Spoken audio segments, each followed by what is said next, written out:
Վրաստանը խորհրդանշական գին է սահմանել Ադրբեջանից Հայաստան նավթամթերքի տեղափոխման համար, հայտնել են Վրաստանի էկոնոմիկայի նախարարությունից։ 2025 թվականի դեկտեմբերի սկզբին Վրաստանն ապահովել էր Ադրբեջանից նավթամթերքի մեկ անգամյա անվճար տարանցում իր տարածքով դեպի Հայաստան։ Հաջորդ խմբականակի տեղափոխումն իրականացվել է ստանդարտ սակագնով։ Ըստ լրատվամիջոցների սակագների հարցը դարձել է Վրաստանի էկոնոմիկայի նախարար Մարիամ Կվրիվիշվիլու եւ Հայաստանի տարածքային կառավարման եւ ենթակառուցվածքների նախարար Դավիթ Խուդաթյանի քննարկման գլխավոր թեման։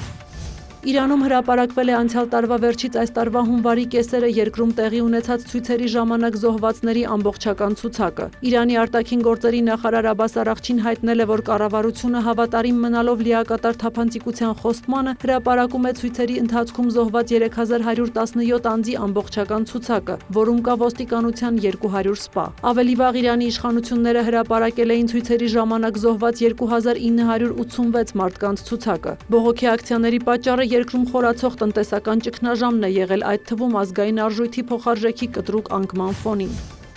ԱՄՆ նախագահ Դոնալդ Թրամփը 150 օրով 10% մաքսատուրք է սահմանել բոլոր երկրներից ներմուծվող ապրանքների նկատմամբ, երբ Գերագույն դատարանն անօրինական է համարել նրա սահմանած մաքսատուրքերի մեծ մասը։ Նոր մաքսատուրքերն ուժի մեջ կմտնեն փետրվարի 24-ից, դրանք երկարաձգելու համար նախագահին հարկավոր կլինի կոնգրեսի հավանությունը։ Թրամփը քննադատել է դատարանի որոշումը, այն անվանելով անհեթեթ։ Այնուամենայնիվ նա ենթարկվել է որոշմանը եւ չեղյալ հայտարարել այն մաքսատուրքերը, որոնք դատարանն անօրինական էր համարել։ Ըստ տնտեսագետների, Գերագույն դատարանի որոշումը ենթադրում է, որ 2025 թվականի ընթացքում հավաքագրված մոտ 175 միլիարդ դոլարի մաքսային եկամուտները ենթակա են հնարավոր վերադարձի։ Ըստ Թրամփի, սակայն այդ հարցի շուրջ դատական գործընթացը 2-ից 5 տարի կտևի։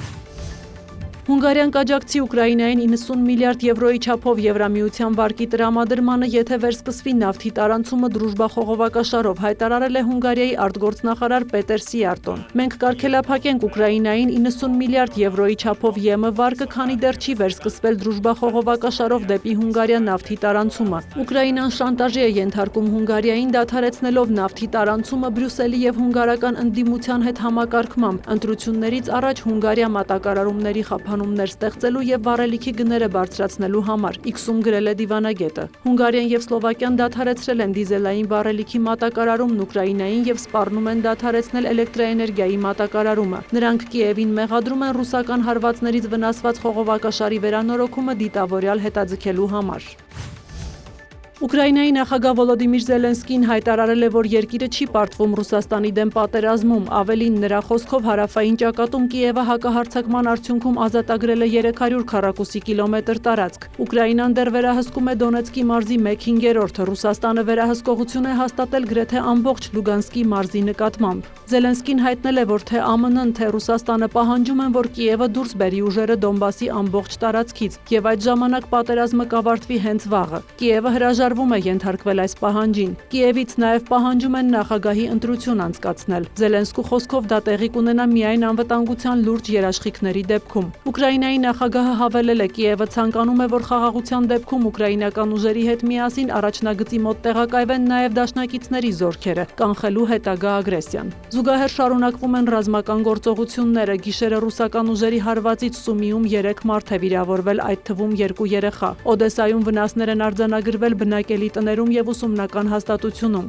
Ռուսաստանի պաշտպանության նախարարությունն էլ հայտնել է ուկրաինական 77 անօդաչու խոցելու մասին։ Մի քանի օդանավակայան ժամանակավորապես դադարեցրել է աշխատանքը։ Ուդմուրտիայում 11 մարդ է վիրավորվել։ Միացյալ Նահանգներն ավելի քան 60 ռազմական ինքնաթիռ է տեղակայել Հորդանանի Մուվաֆակ Սալթի ավիաբազայում, հաղորդում է New York Times-ը վերլուծելով արբանյակային լուսանկարները եւ թռիչքային տվյալները։ Սա 3 անգամ գերազանցում է սովորաբար տեղակայված ինքնաթիռների թիվը։ Ըստ պարբերականի ռազմական ներկայության նման ընդլայնումը վկայում է այն մասին, որ ռազմաբազան կարող է օգտագործվել որպես առանցքային հենակետ Իրանին հնարավոր հարվածների համար։ Սա տարածաշրջանում ամերիկյան ուժերի ամենամեծ կուտակումն է 2003 թվականին Իրաք ներխուժումից ի վեր։ Ամերիկյան ռազմական ինքնաթիռներ են նկատվել նաև Ազորյան կղզիների ավիաբազայում։ Ստեղծված իրադրության պայմաններում ՄԱԿ-ը կողմերին կոչ է արել դիվանագիտական միջոցներով լուծել տարաձայնությունները։ ՄԱԿ-ի գլխավոր քարտուղարի խոսնակ Ստեֆան Դյուժարիկը լուրջ մտահոգություն է հայտնել տարածաշրջանում ուժերի մեծ կենտրոնացման, անցկացվող զորավարժությունների եւ ռազմածովային ուժերի ներկայության առնչությամբ։ Ավելի վաղ ՄԱԿ-ի գլխավոր քարտուղարին եւ Անվտանգության խորհրդի նախագահին ուղղված նամակում ՄԱԿ-ում Իրանի ներկայացուցիչ Ամիր Սաիդ Իրավանին հայտարարել էր, որ երկիրը վճռորոշ պատասխան կտա ցանկացած ռազմական ագրեսիայի։ Մեծ Բրիտանիայի կառավարությունը դիտարկում է Չարլզ III թագավորի եղբայր Էնդրյու Մաունտբաթեն Վինդզորին գահի ժառանգորդների շարքից հանելու հարցը, ամերիկացի սեռական հանցագործ Ջեֆրի Էփշտեյնի հետ կապերի եւ պաշտոնական լիազորությունների չարաշահման մեղադրանքների պատճառով։ Չնայած Էնդրյուն զրկվել է արքայազնի եւ դքսի տիտղոսներից, սակայն նա բրիտանական գահի 8-րդ ժառանգորդն է։ Փետրվարի 19-ին Էնդրյու Մաունտբաթեն Վինդզորը 11 ժամ կալանքի տակ մնալուց հետո ազատ էր արձակվել։ Նրա նկատմամբ հետաքննություն է ընթանում։ Էնդրյուին մեղադրում են 2001-ից 2011 թվականներին Մեծ Բրիտանիայի միջազգային առևտրի եւ ներդրումների հարցերով հատուկ ներկայացուցչի պաշտոնում ծառայելիս Էփշտեյնին ծառայողական գաղտնիքներ փոխանցելու համար։ Նա հերքում է իր դեմ բոլոր մեղադրանքները։ Սյուզաննա Չրաղյան, լուրեր։